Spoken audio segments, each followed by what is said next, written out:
नमस्कार students of class 9 chapter 2 Russian revolution में आज का जो हमारा टॉपिक है वो है अ टर्बुलेंट टाइम द 1905 रेवोल्यूशन। आज हम लोग पढ़ेंगे कि ये जो टर्बुलेंट टाइम है इसका मतलब क्या था और रशियन रेवोल्यूशन में ये टॉपिक क्यों इम्पॉर्टेंट है। इसके पहले थोड़ी सी कहानी हम लोग पिछली क्लासेस में जो पढ़े हैं उसको समझ लेते हैं कि जो बोल्शेविक्स और मेंशेविक्स थे उनकी आइडियोलॉजी अलग अलग थी, लेकिन उसके बावजूद भी वो क्या चाहते थे कि यहाँ पे जो ऑटोक्रेसी है वो ख़त्म हो। ठीक है, और उस समय में जो इतना ज़्यादा इनस्टेबिलिटी था कंट्री में उससे लोग निजात पाना चाहते थे। तो यहाँ पे क्या हुआ था कि लोग जो है वो दो हिस्सों में बट गए, लोगों ने राजतंत्र को अपोज करना शुरू कर दिया था। तो यहाँ पे नई नई रेवोल्यूशनरी पार्टीज़ बन गई थी और तब जाकर बोल्शेविक और मेंशेविक जो है ऐसे ग्रुप्स यहाँ पे तैयार होने लगे थे, सीक्रेट सोसाइटीज़ बनने लगी थी। तो अब वहाँ से आगे आज हम लोग पढ़ेंगे कि ये जो टर्बुलेंट टाइम है ये क्या था। तो सबसे पहले ये वर्ड जो है टर्बुलेंट, इसका मतलब आपको समझना होगा। इसका मतलब होता है ईजलेस या अशांत।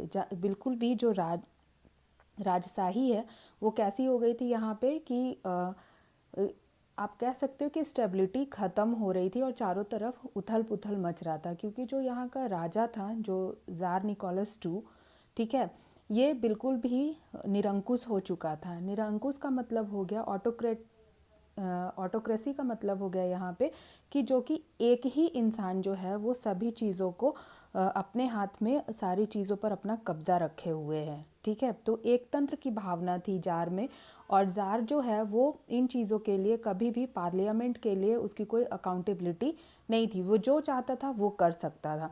तो अगर मान लो कि आपके साथ ऐसा हो जाए कि आपके ऊपर बिल्कुल भी हार्ड रूल्स जो है वो लगा दिए जाएं, आपको कुछ भी अपने मर्ज़ी से करने के लिए फ्री नहीं छोड़ा जाए और गुलामों की तरह रखा जाए, हर चीज़ के लिए आपको ही सफ़र करना पड़े, तो क्या आप इससे खुश रहेंगे? ऑब्वियस ही बात है कि खुश नहीं रह सकते। तो यही हाल यहाँ पे भी हुआ था रशिया में भी, कि जो सिटीजन्स थे वो इससे बिल्कुल भी खुश नहीं थे। किससे? तो जार जो है उसके शासन से।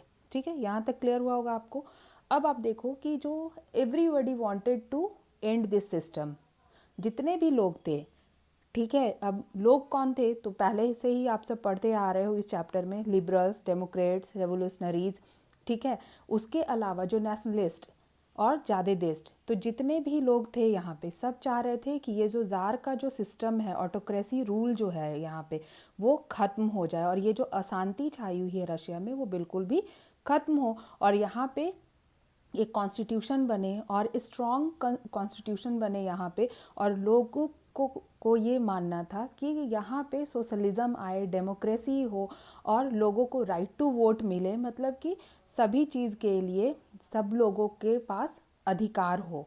ठीक है, जिससे कि वो अपने कंट्री को यूनाइट करके और राष्ट्रवाद को आगे लेकर बढ़ा सके। नेशनलिस्ट का मतलब मैंने पहले भी समझाया है आपको। ठीक है, नेशनलिस्ट का मतलब होता है राष्ट्रवादी लोग जो अपने नेशन के बारे में चाहते हैं कि यूनाइट हो करके और तब देश का शासन सबके लिए जहाँ पे उनके हितों की रक्षा हो, ऐसे एक राष्ट्र का निर्माण।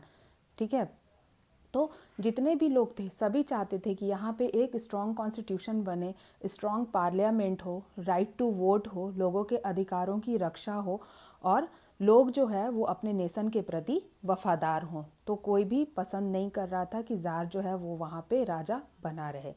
अब है कि यहाँ पे जो वर्ड आया है जादेदिस्ट, तो इसका मतलब आप समझ लो, इसका मतलब होता है कि वैसे मुस्लिम रिफॉर्मर्स, ठीक है, जो सुधारक, रिफॉर्मर्स का मतलब हो गया सुधारक, तो वैसे सुधारकर्ता जो कि रशियन एम्पायर से बिल्कुल भी खुश नहीं थे, नाखुश थे, और जो चाहते थे कि जो ऑर्थोडॉक्सी जो है इस्लाम में, ठीक है, जिसको कि आप कह सकते हो कि ये लोग चाहते थे कि इस्लाम को मॉडर्नाइज़ किया जाए, लोगों को ज़्यादा से ज़्यादा इसकी टीचिंग्स के बारे में बताया जाए और लोग भी जो मुस्लिम्स हैं वो भी समझें कि रशिया में उनका भी अधिकार है और वो भी रशिया के लिए बिल्कुल भी रशियन लोकतंत्र का एक अहम हिस्सा बन सके।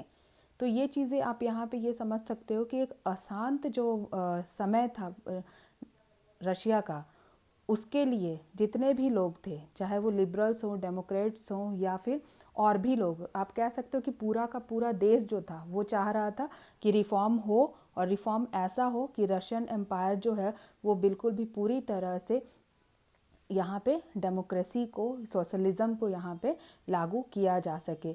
One nation, one flag, one identity जैसी बात हो और लोगों को उनके अधिकार मिले, राइट टू वोट हो। ठीक है, तो ये टर्बुलेंट टाइम का पार्ट 1 है, और पार्ट 2 मैं इसके आगे की वीडियोस में पढ़ाऊँगी। मुझे उम्मीद है आपको ये समझ में आया होगा कि ये टर्बुलेंट टाइम था क्या, और किस तरह से लोग जो थे वो अपने राजा से बिल्कुल भी हैप्पी नहीं थे, खुश नहीं थे। Thanks for watching. पढ़ते रहिए, खुश रहिए।